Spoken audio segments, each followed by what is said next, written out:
My name is Juhl B Estar. I chose that name for me. I was born and raised in Oregon. I now live in Phoenix. Been here 5 years.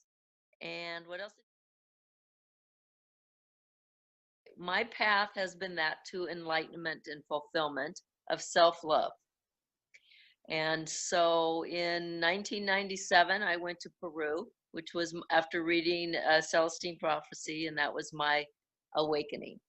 Um, Before that, I guess I should go back. In my late 20s, I went through John Bradshaw Inner Child Workshop, and the fabric of my life, as I knew it, had drastically changed due to the fact that I went diving in.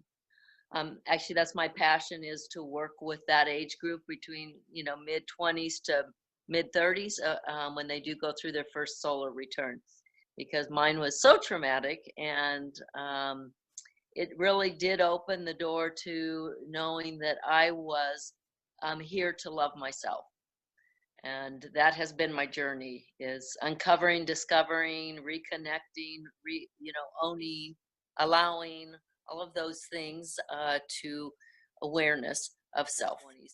But let's just go back to, as a young girl, I was very intuitive, very astute, always questioning, wasn't really allowed by my mother to feel.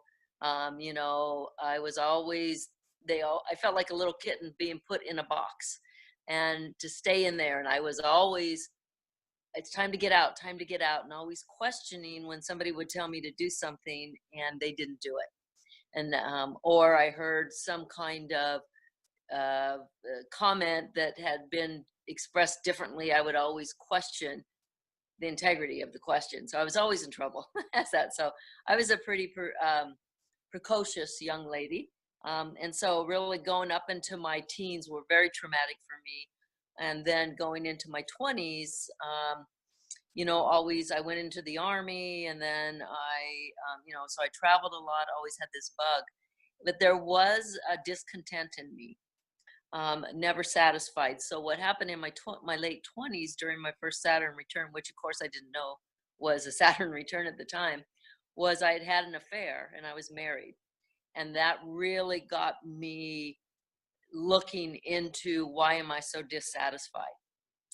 I made quite a bit of money in my late 20s, and I was always shopping. I was always outside of myself. I was never good enough, never fulfilled. And so that really was the pivotal point. And in talking with a counselor is where I found the John Bradshaw work in the inner child work, which you really go into what I call my soul room. And in the soul room, there was nothing in there but a park bench. Now, Jesus is always with me. Jesus came in and he was there. But as I started to grow and uncover, then my soul room became more fragrant. Birds came, grass grew, trees became. So that was, that growing of self-love for self. And so Jesus has been, I have a real affinity towards Jesus. I have lifetimes that I remember with Jesus. And so he's always showing me the visions of what I'm here to do. And when something's up, he's there with me always. So I think he's my inner male aspect. And so I own that. So that forced me in the inner, at that point, that I was still married after having an affair, moved into my own room, started writing with my non-dominant hand, started really going in to the feelings of not being worthy enough, not being loved, never being fulfilled. So that was really what started. I then ended up in a divorce, and I still was successful during that time in my life, but only in the work aspect of things, because I was so driven. So I've been married 5 times. So my lifetime has been that of learning through relationships, but really because I sought outside of myself to find love versus going within to do it. So I never had children. I got pregnant with my second husband at 30 and had a miscarriage. And I really believe that, or feel like that was because I was if I'd had children, one, probably would have had to leave them due to my path, but 2, wouldn't have found the self-love within me. It would have been still outside of myself. in my, yeah, journey and all of my experiences, I am here. My passion is to work with businesses and defining the heart, finding the heart and valuing, finding the center of what makes them tick and getting out of the head, disconnecting the head, and getting into the inner heart where the creation occurs. So I see myself kind of, and only for lack of a better term of this, as kind of a modern day Jesus, meaning that I'm a master communicator. I want to go and I want to have conversations that matter with people so that I can open them up to know that they are more. And just by me being so willing to share my experiences gives them the permission to go within themselves. And that's why I'm here. Creation. I have done my path of healing my teenage years. I created a television talk show about 2000, I think it was 2005, called What If for Kids.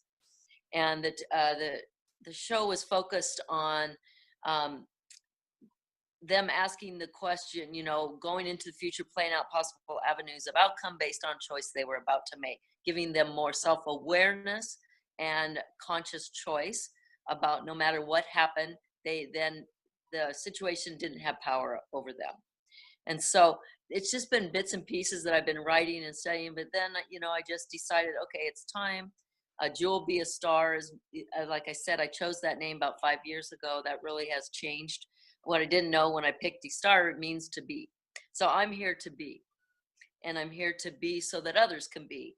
And that's really the business model, is just opening the doors into the heart. And I'm not, I think that meeting people like Lee, who has a heart-centered business, just getting finally connected to the light network in a way that other people are heart-centered is really going to take off. And I feel it's coming real soon. I don't know what it looks like, but I'm just starting my website, and I just am submitting my very first writing into a book of inspirational stories, and it was about a rape.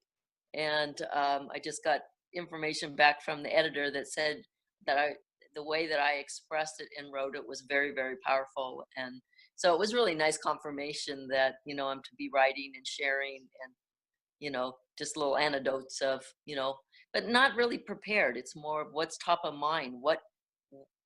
How can we open the door here today? That we may look different, our paths may be different in appearance, but we are all here experiencing life because that's why we're here. I think that when I started with children, wanting to work with children, it was because they were open. They haven't, I know they have a lot of beliefs formed, excuse me, but not hardened beliefs, not hardened, walls up like we do as adults. We have a lot more bricks to take, to demolish than they do. And then I soon discovered that parents were more my in the way, because as I opened up to kids and got them to open up, guess what came out? Secrets. So there's all kinds of different things. But so the reason I'm saying the mid 20s to 30s is because of that Saturn. That's their opportunity to grow. They're being astrologically pushed in a way, and they're more curious at this point because they are questioning, right? So for me in businesses, I would say women, yes, because women are more heart-centered naturally, but men are at that point where they need to be inspired there too. So probably the easiest way to get into the heart is going to be through a women-owned business, but there are men in the business. So yeah, I'm just allowing it to kind of just show up. And like I said, I just see myself going without a real agenda and just sitting down and someone saying, hey, will you talk to this group of people? And me just going, okay, let's talk. What's up? That's it, and then all the beliefs and, disconnecting to the mind, and then, just leaving them. So that would happen naturally.